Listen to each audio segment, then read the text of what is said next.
प्रभात रंजन जी। राधे राधे। महाराज जी दंडवत प्रणाम। महाराज जी, आपके सत्संग से जीवन में बहुत बदलाव आए हैं। महाराज जी, क्या पूर्व जन्म के कर्मों के कारण ही हर व्यक्ति का भाग्य अलग अलग होता है? यदि हाँ, तो भूतकाल के पापों से कैसे छुटकारा पाएं? मार्गदर्शन करें। वर्तमान में भजन कीजिए, वर्तमान को सुधार लीजिए, तो भूत और भविष्य दोनों मंगल में हो जाएंगे। अगर वर्तमान बिगड़ गया तो भूत बन के लगेगा ही। भूत बन के लगे, भूत जिसके ऊपर लगता है चैन से रहने देता है क्या? तो भूत का कर्म भूत जैसा ही है। जो शुभ और अशुभ कर्म है वो दोनों दुख देते रहते हैं। आप न आवे ताहि पे ताहि तहां ले जाए। जहां जिस तरह का कष्ट विधान लिखा है वो वहीं वैसे दंड भोगता रहता है। तो हमारा मनुष्य शरीर कोई पशु शरीर थोड़ी कि हम केवल उसी भूत के विधान से जिए। हम वर्तमान में नया भाग्य रचेंगे, हम वर्तमान में परम मंगल विधान रचेंगे। ये छूट है मनुष्य जन्म में, और किसी में नहीं। 83,99,999 योनियों में ये छूट नहीं, ये केवल एक मनुष्य। इसीलिए शास्त्रों में कहा गया है, दुर्लभो मानुषो देहो। बड़ा दुर्लभ, बड़े भाग मानुष तन पावा। इसकी बड़ी महिमा है। इसी बात की महिमा है कि हम ऐसे सत आचरण करें, ऐसा भजन करें कि हमारा पूर्व का सारा पाप नष्ट हो जाए, आगे हम सुख में जीवन व्यतीत करें। पर वो मंगल धर्म आचरण से, भजन से होगा। मनमानी आचरण से, पापाचरण से और गंदा हो जाएगा, फिर भोग भोगने पड़ते हैं। परहित की भावना, नाम जप का अभ्यास, पवित्र आहार विहार विचार, सब ठीक हो जाएगा। अगर पूर्व के कर्म नष्ट ना होते तो भगवत प्राप्ति किसी को होती ही नहीं, क्योंकि पूर्व के कर्मों में थोड़ी लिखा हुआ कि इसको भगवत प्राप्ति होगी। वो तो वर्तमान के भजन से भगवत प्राप्ति होती है। भगवत प्राप्ति वर्तमान के भजन से होती है। तो हमारे भाग्य में तो नहीं लिखा कि हम वृंदावन वास करें, भगवत प्राप्ति करें, लेकिन गुरु कृपा हुई, संत कृपा हुई और ये पता चला कि जीवन का लाभ भगवत प्राप्ति है, तो सत्संग मिलने लगा और उससे हमारी भजन में रुचि हुई। भजन ने हमारे भाग्य का परिवर्तन शुरू कर दिया। ये पूर्व कर्म शरीर को दंड देंगे, शरीर को रोग ग्रसित करेंगे, निंदा होगी, अपमान, ये सब होगा। लेकिन वर्तमान का भजन ऐसा ज्ञान प्रदान कर दिया कि निंदा का प्रभाव नहीं, कष्ट का प्रभाव नहीं, आनंदमय ये जीवन, और शरीर छूटने के बाद प्रभु की प्राप्ति, मंगल हो गया।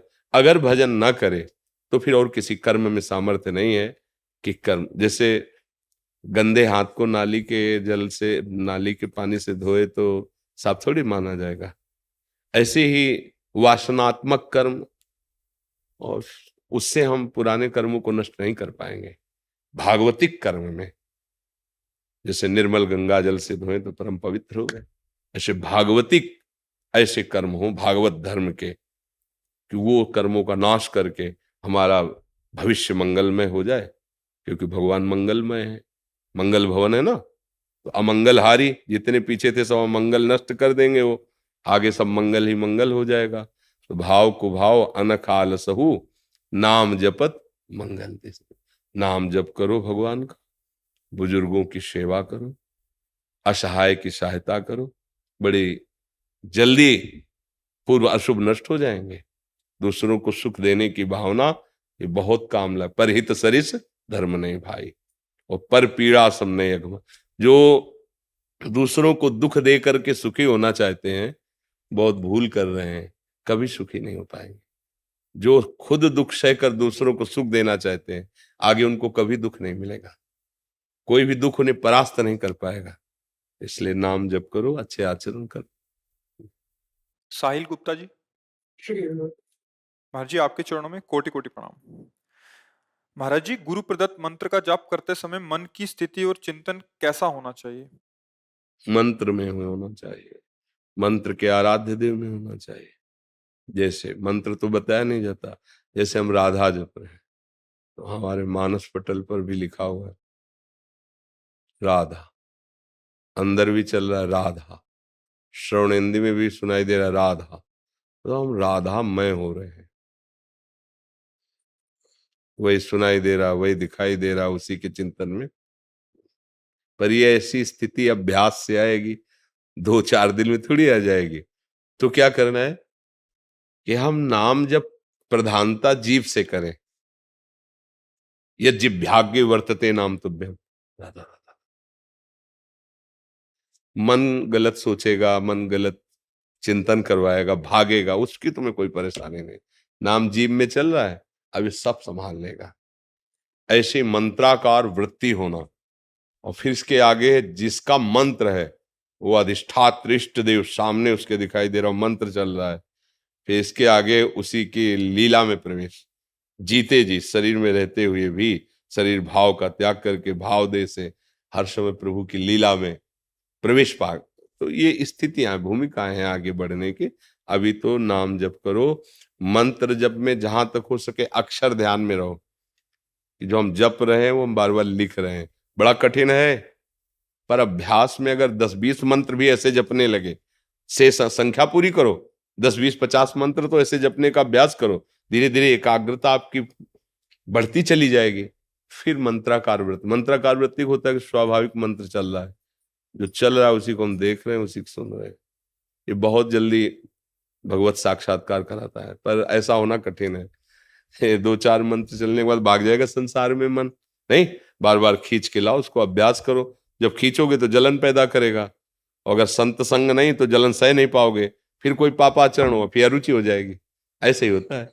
और अगर संत संग है और बचा ले गए तो बढ़ता चला जाएगा, फिर तो कहना ही क्या है। पर प्रायः बढ़ना मुश्किल हो जाता है, क्योंकि जो हमारे अंदर वासनाएं होती हैं, जब हम परमार्थ में चलते हैं तो उन वासनाओं की छूट हो जाती है। जो चाहते हो सामने आने लगता है, भोगो इसे। अगर भोगा तो जो भजन है वो रुक गया, वो अरुचि हो गई, न यहाँ आने का मन होगा, न भजन करने का मन होगा। और देखो जिनकी पापात्मक रुचि है, पापात्म भाव है, वह यही रुचि है। और जो सच्चा मार्ग का प्रतीक, 4 दिन की जिंदगी यार संभाल के चल लो, किसी को दुख न पहुंचे, कोई पाप न हो, कोई गंदा नशा न हो, सबको सुख पहुंचाएं, भगवान का नाम जप करें, अच्छे आचरण करें, वो ये सोचता है। दोनों की सोच अलग हो जाती है। तो ऐसे गाढ़ भाव से धीरे धीरे मंत्र में लगने की चेष्टा करो। नीरज शर्मा जी, कोटि कोटि प्रणाम महाराज श्री। महाराज जी, मैं राम कथा वाचक व फरीदाबाद से विधायक हूँ। मेरे पास किसी समस्या के लिए एक पक्ष आता है और मुझे उसकी मदद करनी पड़ती है, तो क्या दूसरे पक्ष के साथ अन्याय है? ये आपको देखना पड़ेगा कि जिस पक्ष का आप संग कर रहे हैं वो धर्मयुक्त है, वो हमारे भागवतिक संविधान से ठीक है, वो हमारे राजकीय संविधान से ठीक है। अगर ठीक है तो हम पक्ष लेते हैं, इसको बता देते हैं कि आप हमारे पास आए हो, हम उत्तम सलाह देंगे, पहले आप अपने आचरणों को सुधारिए, फिर हम आपको सपोर्ट करेंगे। अगर आचरण हमारे राजकीय विधान के प्रतिकूल है या शास्त्रीय विधान के प्रतिकूल है तो हम आपका सहयोग नहीं कर पाएंगे। अगर अधर्म का पक्ष देंगे तो फिर आपका सहयोग नहीं होगा, अधर्म में सम्मिलित होंगे। आप हमारे पास आए हो, अगर आप, हमें लगता है कि जिस बात का आप सहयोग मांग रहे हो वो शास्त्र सम्मत है और हमारे राज्य की विधान कानून के अंतर्गत है, क्योंकि आपने एक पद का नाम लिया तो राज्य की विधान से सम्मानित पद है। जितने भी लोग आपकी सेवा में आते हैं उनमें ऐसा आपका व्यवहार है जैसे एक घर का बड़ा बुजुर्ग अपने बच्चों से प्यार करता है। वैसे जितना आपका क्षेत्र है उस क्षेत्र का धर्मी अधर्मी पापी उत्तम अधम सब आपके प्यार और दुलार और शासन तीनों के अधिकारी हैं। अगर वो अधर्म युक्त आचरण करता है तो जैसे अपना बच्चा गलत करता है तो 2-4 थप्पड़ लगाते हैं, ऐसे ही भाव से हम उस पर शासन करेंगे। स्वार्थ, किसी भी तरह का प्रलोभन, किसी भी तरह का सांसारिक संबंध दबाव, ये अगर है तो फिर वो ठीक निर्णय नहीं कर पाएगा।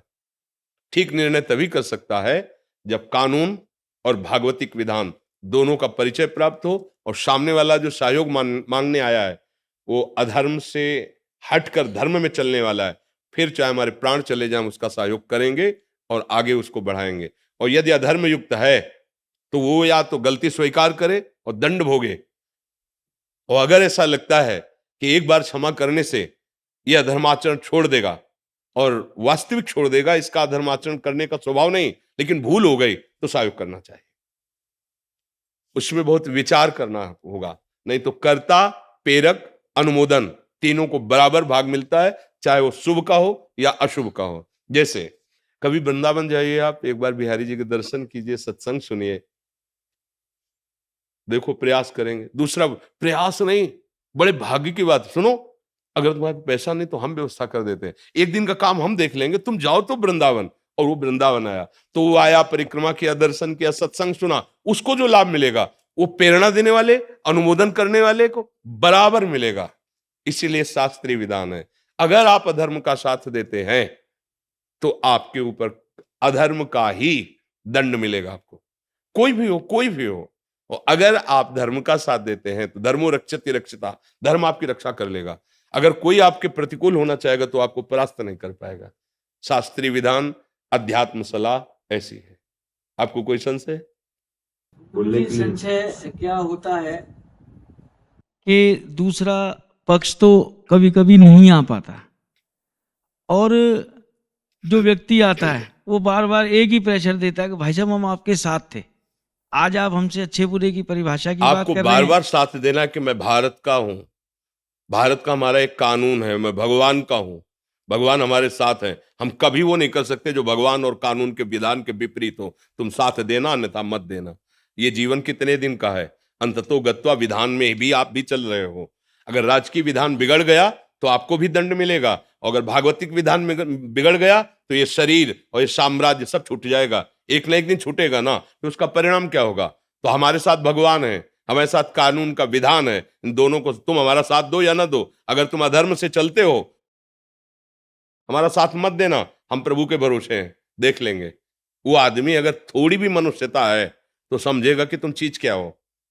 और अगर तुम किसी पहला एक एक शब्द आप अगर श्रवण करोगे तो प्रश्न नहीं रह जाएगा।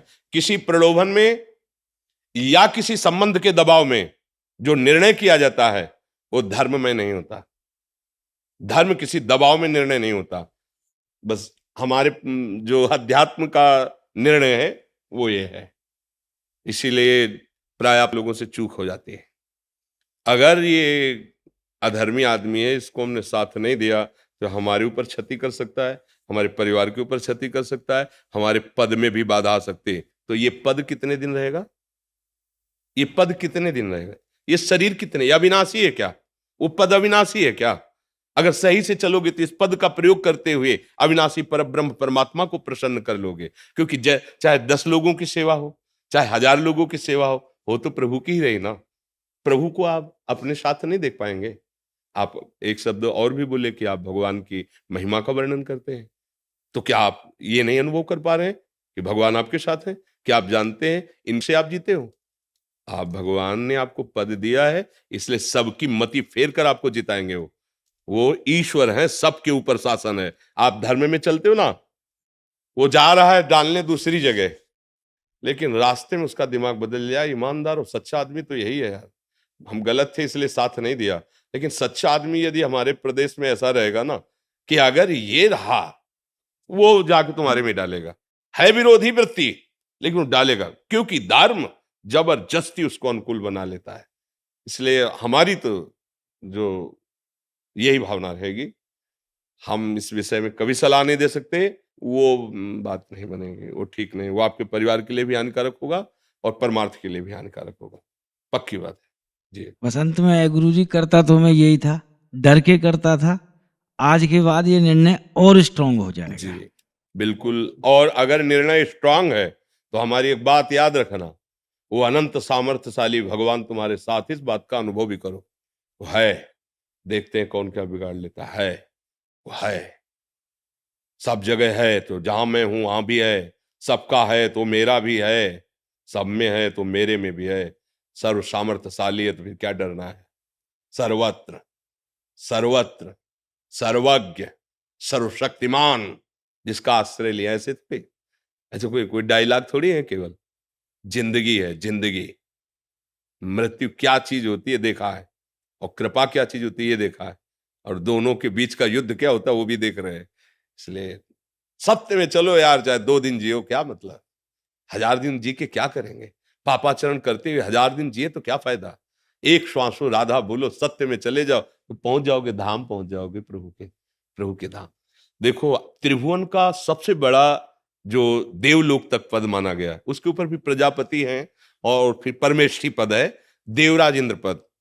महाराज नहुष ने यज्ञ और पुण्य प्रताप से योग्यता प्राप्त की थी, देवराज इंद्र पद की, देवराज इंद्र पद। अवसर आया, देवताओं ने प्रार्थना की, तो उनका प्रभु मेरी सामर्थ्य नहीं है कि मैं अग्निदेव को आज्ञा करूं, वायुदेव को आज्ञा करूं, प्रभु मैं डरता हूं इस बात से। बोले नहीं, मैं सब देवता मिलकर तुम्हें आशीर्वाद देते हैं, जो तुम्हारे सामने होगा उसकी आदि शक्ति तुम में आ जाएगी, और तुम्हारा पुण्य तो है तो तुम सब पे शासन कर सकते हो। पहले ऐसे हुए, अब जब देवराज इंद्र पद पे बैठे तो भूल गए वो वाली बात। नहीं, एक जन साधारण आदमी के दरवाजे पे भी जान के नहीं कहा जाता भैया मैं आपका ही सेवक हूं।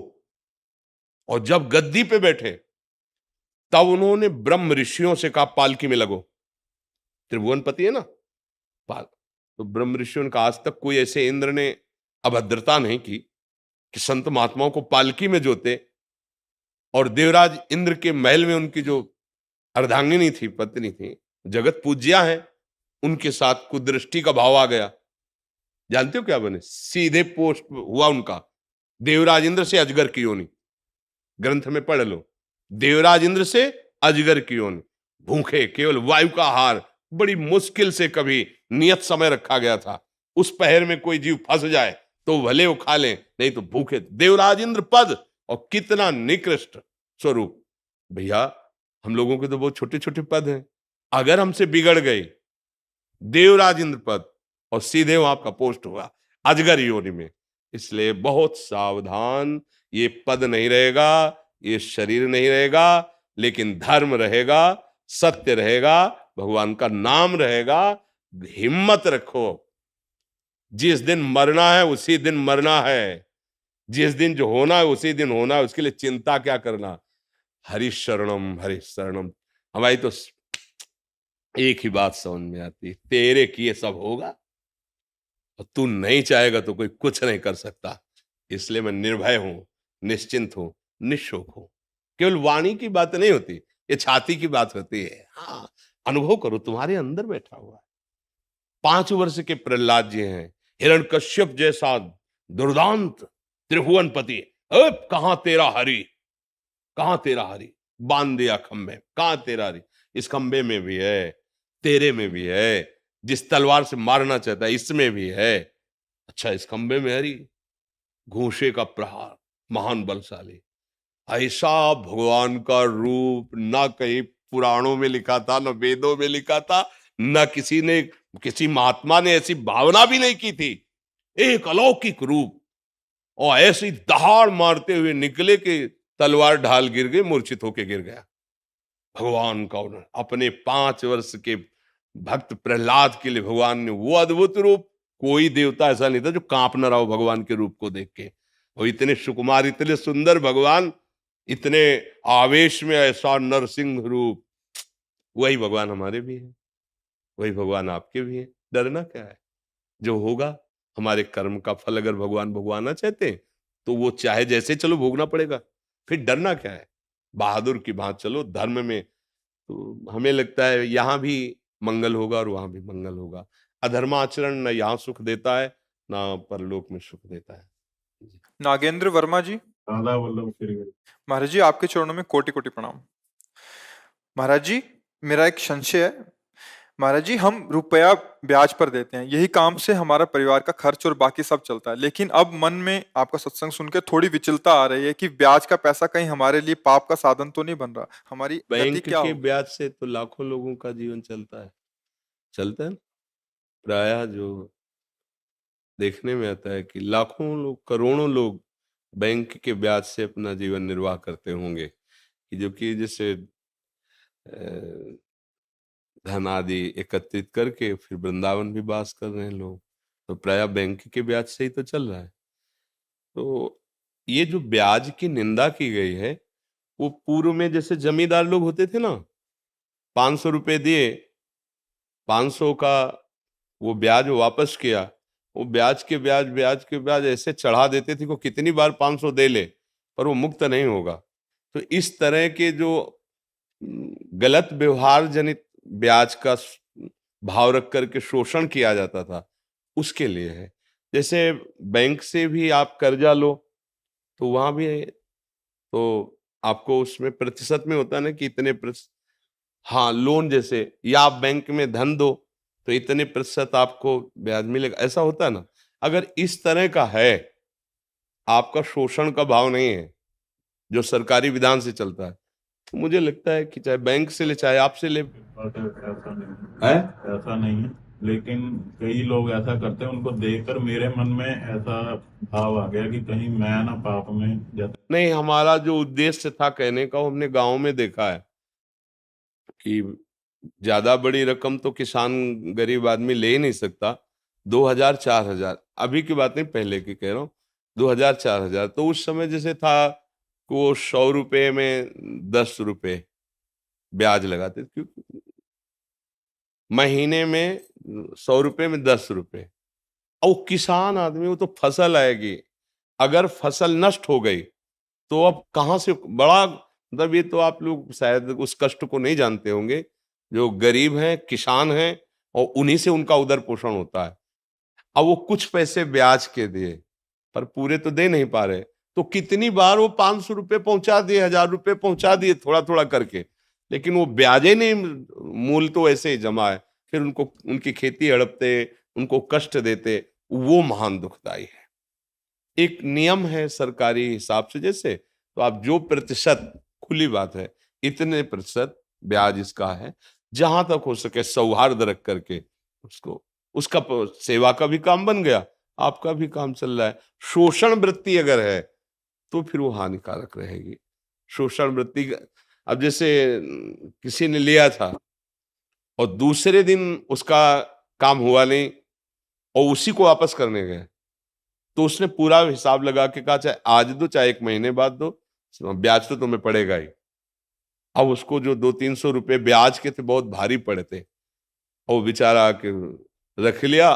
अब जब वो लाही चना कुछ भी पैदा होगा बेचेगा, तो अब वो पैसे लिए थे, काम नहीं हुआ, वो वापस करने गया, अब ब्याज के पैसे उसके पास कहाँ तुरंत, अब नहीं है ना, अब उसको कई महीने लगेंगे फसल आने पे, अब वो उनका हिसाब बढ़िया बन गया, तो फिर ये हानिकारक होता है। अब तुरंत जैसे समझ में आ रहा है ना, गांव का है, हमारे अमुक आदमी है, और उसका जिस काम के लिए था नहीं हुआ, वो वापस कर रहा है, तो इस पे फिर लोभ नहीं करना चाहिए। इसमें हाँ ठीक है, कोई बात नहीं, महीना 2 महीना हो गया तो फिर उसका ब्याज उचित ले लीजिए। अगर कोई ऐसा लगता है कि ब्याज नहीं दे पा रहा है, तो भाई थोड़े दिन के लिए आप हमारा मूल वापस कर दो, हम क्षमा करते हैं ब्याज, ऐसा भी व्यवहार कर लेना चाहिए। तो उससे भगवान देख रहे हैं ना, उससे मंगल, शोषण वृत्ति का निषेध किया गया है। कमल जी पंजाब से। महाराज जी राधे राधे। महाराज जी, शरीर तो भक्त जल्दी बन जाता है पर मन जल्दी भक्त नहीं बनता, जिस वजह से प्रभु प्रेम का आनंद। किसका है प्रश्न? हाँ, शरीर तो शरीर भगत, अरे गाड़ी भगत, गाड़ी में लिख दे, नाम लिख दे, तो गाड़ी नाम थोड़ी जप रही है, ये तो गाड़ी है। बात तो अंदर की है, जो ड्राइवर उसमें बैठा हो वो क्या कर रहा है। ये शरीर एक रथ की तरह है, गाड़ी की तरह है, शास्त्रों में वर्णन किया गया है। शरीर एक रथ है, इंद्रियां इसके घोड़े हैं, मन इसकी लगाम है, बुद्धि इसका सारथी है। अगर बुद्धि निश्चय कर ले तो लगाम कड़ी रखे तो घोड़े सतमार्ग में ही चलेंगे, तो रथ सुरक्षित रहेगा। मन को प्रभु में लगाने के लिए तो हम सत्संग करते हैं, सुनते हैं, नाम जप करते हैं, शास्त्र स्वाध्याय करते हैं, पवित्र आहार करते हैं, फिर मन आ जाएगा काबू में। अगर गंदा भोजन होगा, गंदे लोगों का संग होगा, गंदी विचारधाराएं, गंदी क्रियाएं, कभी मन को आप शासन में नहीं ले पाएंगे। अच्छे आचरण पहले कीजिए, अपने को बलवान बनाइए, अपनी बुद्धि पवित्र कीजिए, नाम जप कीजिए, अच्छे आचरण, बुजुर्गों की सेवा, दूसरों को सम्मान देना, तो आपकी बुद्धि में बल आएगा, वो मन को खींचेगी, मन इंद्रियों को खींचेगा, सही मार्ग में चल देंगे। अब अभी क्या है, विषय ने इंद्रियों को बस में कर रखा है, इंद्रियां मन को अधीन कर लिए और मन बुद्धि को, पूरा सिस्टम उल्टा चल रहा है। जो भोग सामने आया, इंद्रियां लालायित हो गई, मन दस्तखत कर दिया, बुद्धि उसी में लग गई, फेल हो गए हम। और है उल्टा मार्ग इसका कि बुद्धि के शासन में मन, और मन के शासन में इंद्रियां, और इंद्रियां निर्विषय, तब जाकर के, और विषय देखते ही इंद्रियां फिसल गई, मन को इंद्रियां अधीन किए हुए हैं और मन बुद्धि को अधीन किए हुए हैं, और जीवात्मा इन्हीं से सुख के प्रलोभन में फंस गया। कभी कोई फंसता है तो सुख के प्रलोभन में। सुख स्वरूप जीवात्मा सुख सिंधु भगवान को भूल करके मन, बुद्धि, इंद्रिय इनके भुलावे में आके विषयों में लग गया है। तुम्हें बड़ा सुख मिलेगा ये देख लो, तुम्हें बड़ा सुख मिलेगा ये खा लो, तुम्हें बड़ा सुख मिलेगा ये भोग लो। तो वो गलत सलाह होने के कारण वो इन्हीं में राजी हो। अगर वो अपने में जाग जाए कि ये तो गलत है, ये तो हमको दुख दे रहे हैं और हमको सलाह देते हैं सुख की, फसाद, बस यहीं से साधना प्रारंभ हो। इसी को तो साधना कहते हैं। अब डोरी वो खींची, अब जलन पैदा हुई, मन बदमाशी करने लगा, जलने लगा, उसको सह जाओ। जो सह गया तो महात्मा, और टूट गया तो फिर विषय सहना पड़ेगा। सहत सहत बाढ़े भगत गृह तन गुरु हितगार। अगर सहोगे, नाम जप करोगे, पवित्र आचरण करोगे तो धीरे धीरे मन तुम्हारा साथ देने लगेगा। मन न साथ देता तो तुम यहाँ आते क्या? मन ने तो साथ दिया ना, मन ने ही तो साथ दिया, तभी तुम पकड़ पा रहे हो मन को, तभी तुम उसकी कमी बता पा रहे हो। इसका मतलब कुछ तो साथ दे रहा है, एकदम खिलाफ नहीं है। अब उसको धीरे से हमें फुसलाना भी है और डांटना भी, दोनों कार्य करने हैं। अगर ज्यादा डांट दोगे तो नहीं संभाल पाओगे, और ज्यादा फुसलाओगे तो भी नहीं संभाल पाओगे। कभी कभी उसके अनुसार भी चलना पड़ता है। मन कह रहा है कि आज यार चाट रो ये ऐसे ऐसे, हाँ ठीक है, अगर पैसे हैं हम खरीद लाते, प्रभु को भोग लगाते और पा लेते हैं। अच्छा देखो तुमने कहा था हम ले आए, अब चलो 11 माला नाम जप करो। तो उससे भी फुसला के अपने, अब एकदम विरोध कर दोगे तो नहीं रोक सकते, ये प्रचंड है नहीं? अपने में आ जाए तो ये इतना डिप्रेशन में कर दे कि भयभीत हो जाओ आप। तो इसको फुसला के लगाना है, थोड़ा प्रलोभन, थोड़ी डांट भी। गंदे आचरणों की तरफ नहीं, शास्त्र सम्मत धर्मयुक्त है, दस्तखत कर दो, हाँ ठीक, ये खा लेते हैं, पी लेते हैं, भोग लेते हैं, क्योंकि धर्मयुक्त भी विषय तो है। तो धर्मयुक्त विषय भोगने में उसका सहयोग करो, और अधर्म आचरण के लिए उसको डांट लगाओ, और नाम जप करो तो धीरे धीरे कंट्रोल हो जाए। धीरे धीरे अभ्यास और वैराग्य से, अधर्माचरण का जो त्याग है वो वैराग्य है, और नाम जप आदि धर्माचरण ये अभ्यास और वैराग्य से मन को हम अपने शासन में ले सकते हैं, पर बहुत काल तक अभ्यास करने पर। ये नहीं कि 4 दिन अभ्यास करें जी। मनोज कुमार त्रिपाठी जी, राधे राधे श्री हरिवंश। सदगुरुदेव भगवान, सादर चरण वंदन। भगवान, मैं कोरोना काल से आपका सत्संग सुन रहा हूँ। आपके सद्वचनों से मेरा जीवन परिवर्तन हो गया है। इस अनमोल मानव जीवन का हर एक पल कितना अनमूल्य है, इस जीवन का मूल्य उद्देश्य क्या है, ये ज्ञात हुआ है। मैं आपके अनमोल वचनों को अपने हित मित्रों, रिश्तेदारों को भी भेजता हूँ। सबके जीवन में परिवर्तन हो रहा है। मैंने एवं हम सभी ने कबीरदास जी, रैदास जी, रामकृष्ण परमहंस जी, मीराबाई आदि दिव्य विभूतियों के विषय में केवल सुना था, लेकिन प्रभु की असीम कृपा से आप जैसे दिव्य संतों का दर्शन एवं आपके अनमोल वचनों को सुनने का सौभाग्य प्राप्त हो रहा है। आपके वचनों से देश के युवाओं में काफी परिवर्तन हो रहा है। हम सभी आपका ऋण कैसे चुकाएंगे? हर नहीं, पल आपके वचन। हम तो आप लोगों के ऋणी हैं कि आप लोग बात मान रहे हैं। इस कलिकाल के भयावह प्रचंड तांडव हो रहा है जो अधर्म युग, उसमें आप लोग किसी संत की बात सुन रहे हैं, कोई परमार्थ की बात सुन रहे हैं। आप बुरे आचरणों को त्याग कर अच्छे आचरणों में चल रहे हो, तो आप हम पर एहसान कर रहे हो। आप हमारे धन्यवाद के पात्र हो, और भगवान आपको ऐसी बुद्धि दे जिससे आप परम सुख को प्राप्त हो। स्वस्थ रहें, सुखी रहें इस जीवन में भी, और जब शरीर छूटे तो भगवान की भी कृपा का अनुभव हो। हमारा उद्देश्य यही है, और ये उद्देश्य संतों की जूठन से और भगवान की कृपा से मिला है। जिन संतों का आपने नाम उच्चारण किया, उन्हीं के नाम उच्चारण से, उन्हीं के चिंतन से, उन्हीं के प्रताप से, वाणी उन्हीं की जूठन है, उसी से बोल करके आप लोगों के मंगल की भावना करते हैं। हमारे में कोई सामर्थ्य नहीं है। अगर आप स्वीकार न करें तो हम कुछ नहीं कर सकते। आप स्वीकार कर रहे हैं, आपका परिवर्तन हो रहा है, या आप हमारी बात को स्वीकार करने के कारण अहोभाग्य है। आपका धन्य भाग्य है कि आप हमारी बात मान रहे हैं, बस इतना है। आपका पूरा सहयोग है उसमें, हमारी कोई बात नहीं। अगर आप ना सुने, आप ना स्वीकार करें, तो हम बोलते रहे क्या काम में आएगा। आप स्वीकार करें, आपका परिवर्तन हो रहा है, तो इससे हमें भी लग रहा है कि जैसे भी है हमारा जीवन सार्थक है।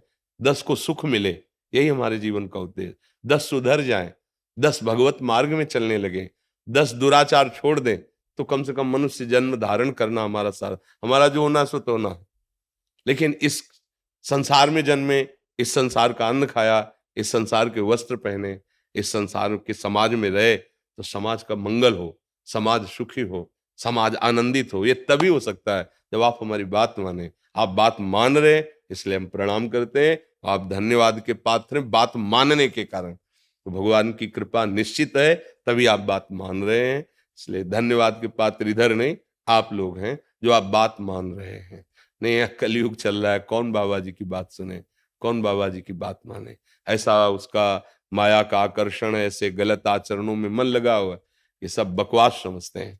शास्त्र और शास्त्र समस्त वाणी को आज के आधुनिक यंत्रों में विचरण करने वाले मन बुद्धि वाले इसे सब ऐसा समझते हैं, सब काल्पनिक है। आप मान रहे हैं, आपका परिवर्तन हो रहा है, ये भगवान की कृपा है और आपके अहोभाग्य हैं, धन्य भाग हैं। क्योंकि बिना भगवान की कृपा के ना तो शब्द सुनने को मिल सकते हैं और ना उनको आचरण में उतारने की भावना आ सकती है। अतिशय कृपा राम की हुई, पांव दे या मार्ग सोई। इस मार्ग में कदम वही बढ़ाता है जो भगवान का कृपा पात्र है। आप सबके ऊपर भगवान की कृपा है जी। कुशाग्र मिश्रा जी, कानपुर से। श्री हरिवंश। महाराज जी, आपके चरणों में प्रणाम। गुरुदेव, अब लो नसानी अब ना सही हो, ये संकल्प बार बार लेने पर भी अब ऐसी स्थिति है कि ये बार बार भावना लिए नहीं जाता है, तो एक बार लिया जाता है, पर ये तभी माना जाता है कि आप ले लिए। पूरे पद में एक बहुत खास बात गोस्वामी जी ने कही, पायो नाम चारु चिंतामणि उर करते न खसई हो, अब लो नशानी अब ना नसई हो। राम कृपा भव निशा सिरानी, जागे पुनि न दसई हो, अब लो नशानी अब न। हे प्रभु, बहुत हो गया, आपसे बिछुड़ कर, आपसे भूल कर, मनमानी आचरण करके बहुत भटकता रहा। अब नहीं, अब नहीं। कब हो सकता है? जब भगवत कृपा का अनुभव करते हुए नाम निरंतर जप करें। हमारी प्रार्थना, हमारे हृदय की बात, यदि नाम नहीं है तो चाहे जितनी बार कसम खाओ, ये बहुत बलवान मन और इंद्रियां हैं। ये विषयों के सानिध्य में इतना मन व्याकुल कर देगा कि आप सब ज्ञान विज्ञान भूल जाएंगे और उसमें आसक्त हो जाएंगे। बचा सकता है तो भगवान का नाम। पायो नाम चारु चिंतामणि। आहा, इतना सुंदर चिंतामणि है कि चिंतित करते ही अपार सामर्थ्य प्रदान करता है। काम क्रोध की क्या बात है, भगवान को भी अधीन करा दे, ऐसा नाम है। नामी को भी अधीन करा दे। बस ये बात समझ में आ जाए। गोस्वामी जी बहुत बार पदों में अपने हृदय की बात कहें, राम राम राम जी, जो लो तू न जपी है, तो लो तू कहूं जाए, तिहूं ताप तपी है। सुरसरि तीर बिन नीर दुख पाई है, सुर तरु तरे तो ही दारिद सताई है। चाहे जहां भाग चल के जाओ, यदि नाम जप नहीं हो रहा, कुछ छूटिबे के जतन विशेष बांधे जाएगो, होए है विष भोजन जो सुधा सान खाएगो। जागत बागत सपने उन सुख सोए, जुग जुग जन्म जन्म जग रोइए। कुछ भी कर लो, क्योंकि कर्तृत्वाभिमान ये विकारों को पुष्ट करता है और नाम जप दैन्यता पुष्ट करता है। नाम जप उसी का निरंतर हो सकता है जो तृणादपि सुनीचेन तरुरी सहिष्णुना अमानिना मान देन तो कीर्तनी यह सदा हरि। वो हरि के नाम का कीर्तन, हरि के नाम का स्मरण वही कर सकता है जो अभिमान रहित होकर के, सहनशील होकर दूसरों को सम्मान देता रहता है, दैन्य भाव से भगवान के आश्रित रहता है। नाम स्वयं भगवत स्वरूप है, वो कृपा करके स्फुरित होता रहता है। मनमानी आचरण करे तो नाम जब चलेगा ही नहीं जिह्वा पे। नाम कोई साधारण अक्षर नहीं है, साधारण शब्द नहीं है। वो परब्रह्म परमात्मा तत्व को भी अधीन करने वाला सामर्थ्य रखता है नाम। ये जिसकी भगवत कृपा में ही बुद्धि है वही समझ सकता है, नहीं तो ऐसे ये माया प्रपंच के प्रवाह में प्रवाहित हुआ जीव क्या जाने। तो इसलिए अभी आपके ऊपर भगवान की कृपा है, जो आप साधन मार्ग को समझना चाहते हैं, चलना चाहते हैं, तो बात पकड़ लीजिए। जब तक नाम नहीं होगा तब तक निष्कामता नहीं आएगी, और निष्कामता के बिना शांति, प्रेम, ज्ञान ये सब केवल बातों में रहता है। जहां कामनाएं हैं वहां शांति नहीं है, वहां शुद्ध ज्ञान नहीं है, वहां भगवत प्रेम नहीं है। जहां काम तहां राम नहीं, जहां राम नहीं काम। अंधेरा और सूर्य एक साथ कैसे रह सकते हैं? ये ज्ञान अंधकार और भगवान का नाम, इसलिए निरंतर नाम जप करो, अज्ञान अंधकार का नाश उसी से होता है। सब सोहित निष्कामति श्री वृंदावन विश्राम कब होगा? जब श्री राधा वल्लभ लाल को हृदय ध्यान मुख नाम। बहुत बड़ा सिद्ध ये साध्य वस्तु है नाम। दो बातें इसमें खास जगह जगह हमने पाई। जपत हरि विवश तव नाम प्रतिपद विमल मनस तो ध्यानते निमिष नहीं टरिबो। दो बातें आई ना, मुख में नाम और हृदय में उनका ध्यान। इसमें आया ना, राधा वल्लभ लाल को हृदय ध्यान मुख नाम। जानकी जी अशोक वाटिका में नाम पहारू दिवसनिस और ध्यान तुम्हार कपाट। दो चीजें। फिर कोई ये अवलो नशानी अबना नशयो ये दृढ़ हो जाएगा। और जब तक ये इस बात पर ध्यान नहीं देंगे तो कसम खाओगे 2-4-10 दिन सही चलोगे, फिर प्रमाद स्थिति अपना अवसर ढूंढ लेगी। भगवत विस्मरण हुआ और विषय अपने में घसीट ले गया। इसलिए निरंतर नाम जपने के लिए महापुरुषों ने कहा है, इसीलिए कहा है कह हनुमंत विपत्ति प्रभु सोई जब तो सुमिरन भजन। नाम चल रहा है, कोई घसीटेगा भी तो आपको परास्त नहीं कर पाएगा। और घसीट तभी सकता है जब तक अहंकार है। अहम रहित को माया शब्द नहीं। जो अहम रहित हो गया वहां माया है ही नहीं, और जहां अहम है उसी का नाम माया है। जड़ चेतने ग्रंथि पड़ गई यद्यपि मृषा छूटति कठिन। नाम जप करो, भगवद आश्रित रहो, तभी दृढ़ निश्चय होगा। दृढ़ निश्चय के लिए कुछ दुर्लभ नहीं है, कुछ दुर्लभ। अरे ये सब बहुत बड़े अरे बड़े विकार खा जाएंगे, नष्ट कर देंगे, ये छोटे बच्चों को डरवाने के लिए है, सुजान जनों के लिए नहीं। सुजान कौन है? जो भगवान का भजन करते हैं, प्रभु के नाम जप में है, वो सुजान वास्तविक उनको ज्ञान हो गया है। देखो सनकादि हरिशरणम प्रतिपल। काल भी नहीं व्यापता, हर समय 5 वर्ष की अवस्था के भगवत कथा परायण। एक कथा कह रहे 3 श्रोता बन गए। निरंतर हरि स्मरण। ये देखो ज्ञान संपन्न ब्रह्मबोध संपन्न महापुरुष हैं, लेकिन उनकी दिनचर्या क्या है? तो ऐसे ही हम घर गृहस्थी के कार्य करते हुए भी प्रभु का नाम आराम से जप सकते हैं। अभी क्या हम नाम जप सकते हैं इस समय, जैसे आपसे हम बोल रहे हैं, लेकिन 1 सेकंड के लिए भी विस्मरण नहीं। कैसे? तुम सबके चेहरों में हम नाम लिख रहे हैं, यह अभ्यास है। जिधर हम दृष्टि डालते हैं हम अपने नाम को देख रहे हैं। अब हम जपने की जो प्रक्रिया है वो तो नहीं हो रही कि राधा राधा, पर भूले भी नहीं है। हर नस नाड़ी और दिमाग में वही छाया हुआ है।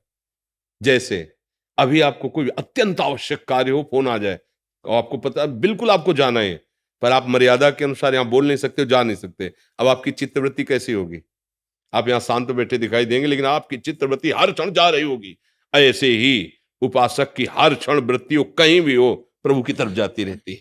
वो अखंड तैल धारावत चिंतन तभी अव्यावृत भजनात्, वो समझ में तभी आएगा जब हृदय पवित्र होगा।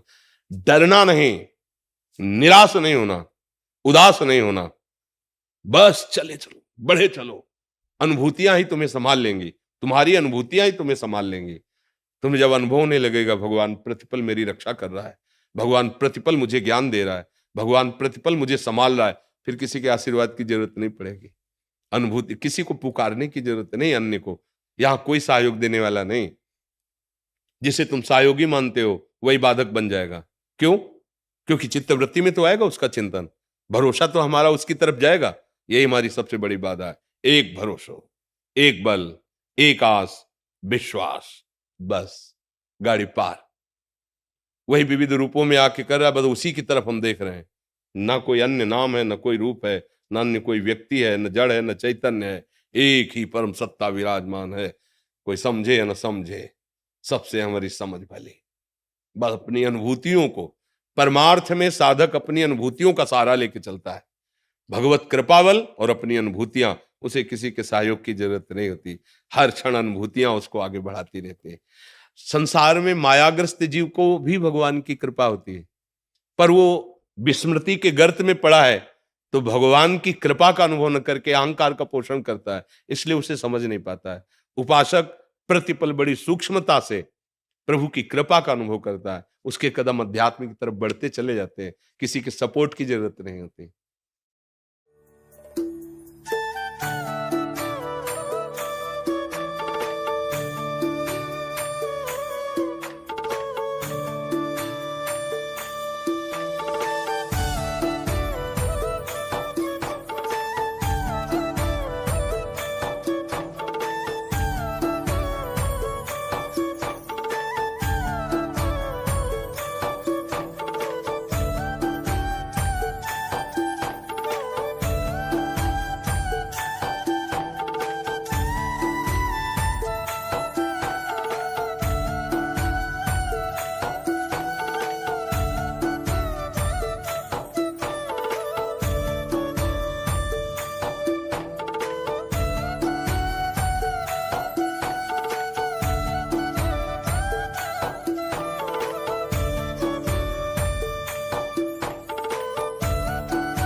एक माला उनको पहुंचा दे, एक माला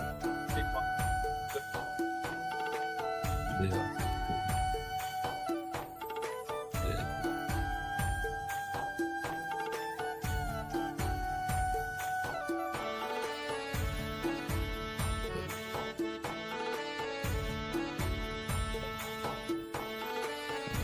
ऐसे बच्चों की मुक्ति। चिंता मत करो, देखो कितने भाग्य श्री जी के धाम आए, संत दर्शन कर रहे हैं। यदि इनको नाम जप ना भी कर पाओ, नाम सुनाया जाए। सुनता भी नहीं है, ना सुनता है ना दिखता है। दिखता भी नहीं, नहीं बोलता भी नहीं। तो एक काम हो सकता है, रज स्पर्श तो शरीर में हो सकती है वृंदावन की, थोड़ी रज ले जाना, रोज लगा दिया करो। एक ढक्कन चरणामृत बिहारी जी या राधा वल्लभ जी के मंदिर से ले लो, चरणामृत पक्का है। अकाल मृत्यु हरणम सर्वव्याधि विनाशनम श्री कृष्ण पादोदकम पीत्वा पुनर्जन्म न विद्यते। प्रभु का चरणामृत और यो ब्रह्म रुद्र शुक नारद भीष्म मुख्य रालक्षितो न सहसा पुरुषस्य तस्य सद्यो वशीकरण चूर्ण मनंत शक्तिम तम राधिका चरण रेणु मनुष्य मरामी। श्री जी की चरण रज, वृंदावन की रज और लालजू का चरणामृत, और दोनों प्रयोग कराओ। भले नहीं देख पाता, नहीं सुन पाता, उसका निश्चित कल्याण हो जाएगा। बात मान लेना। रोज दवा की तरह चरणामृत और थोड़ी रज लेके ऐसे लगा दिया। जीव का पर्व वो भाग्यशाली है, किसी कर्म के वशात हुआ। देखो हमारी लाडली के धाम में आया और दृष्टि में आया है, और आप उसके कल्याण के लिए पूछ रहे हैं, और ये दो विधान निश्चित समझो आप, ठीक है।